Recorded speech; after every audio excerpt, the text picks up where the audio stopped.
Hi, Rachel. Hi, good to see you.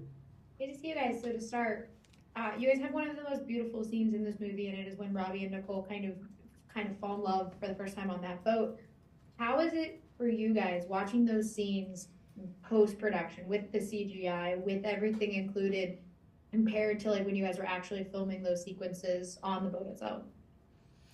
I think the thing for me is obviously there's so much scene work that's intercut with that dance sequence, and that provides this kind of clairvoyant vision into their future.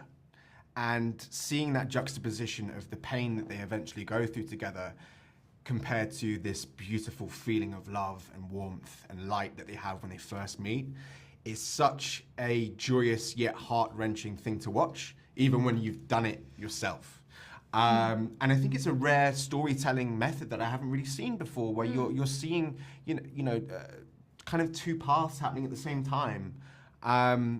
I always find it amazing watching Raechelle in that dance sequence as well. You know, this lady did not have one moment where a dance double was needed for that. And she was, I look back at the bruises that she had. I look back at the time when I headbutted her with the face cam.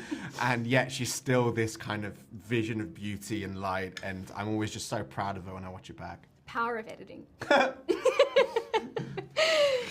I think when we filmed that scene and you know what it went into, we knew that we were onto something really special. It was our last week of filming in Australia, and there was a real joy on set that day. We'd finally made it. They built this yacht, and we just got to play and sort of have these two people fall in love. And there was a real sense of something that week while we were filming, but then to see all the layers that go into that, the Saint-Tropez behind, the sky, the stars, I didn't think it could get any bigger in terms of its emotion and romance, and yet there it all is. So I was really swept away by but that's movie magic, right? You go, oh wow, they really amped it up. Michael loved getting us to ad-lib as well. Yeah. He liked us throwing each other off a little bit. So there's in that scene in particular, there's quite a few ad-libs in there. Almost every time we giggle. Yeah. So hence why there's a bit of a twinkle in the eye, I think, in there, and it really helps.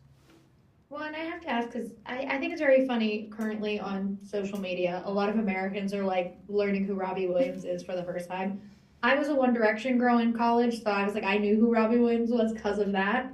But you guys are introducing a lot of people who maybe don't know the story of like Robbie and Nicole and like everything that they went through as a couple. When you guys look at it now and see people kind of understanding this story and knowing who these creatives were, do you feel pride in knowing like you guys are kind of the vehicle that they're getting to know those two? I do. I feel huge pride. You know when you have a movie or a song and someone's like, I've never seen it, and you're like, oh, you get to experience it for the first time. That's what this is to me. I grew up loving Robbie's music, and I was a huge fan of a lot of Never Ever's music. Sorry, Never Ever. All Saints music. And the idea that there are people in this world that will discover them through this film, it's a strange feeling to know that we will be the conduits in a sense, but the idea that people get to have this experience for the first time and they learn the story behind some of these moments is it's really exciting. I'm very proud to be a part of that. Yeah, and Jonno, you're going viral on Twitter too with the dance sequence with Take That, because everyone's like, this is the coolest thing I've ever seen. And a woman gets taken out. She gets hit by a door within 2 seconds. Yeah, on the beat. Smack her in the face. I love it so much. I love Better Man. My mom watched it with me and was like, this is the best movie I saw of 2024. So thank you guys for talking with me. I really appreciate it. Thank you so much. Thanks so much.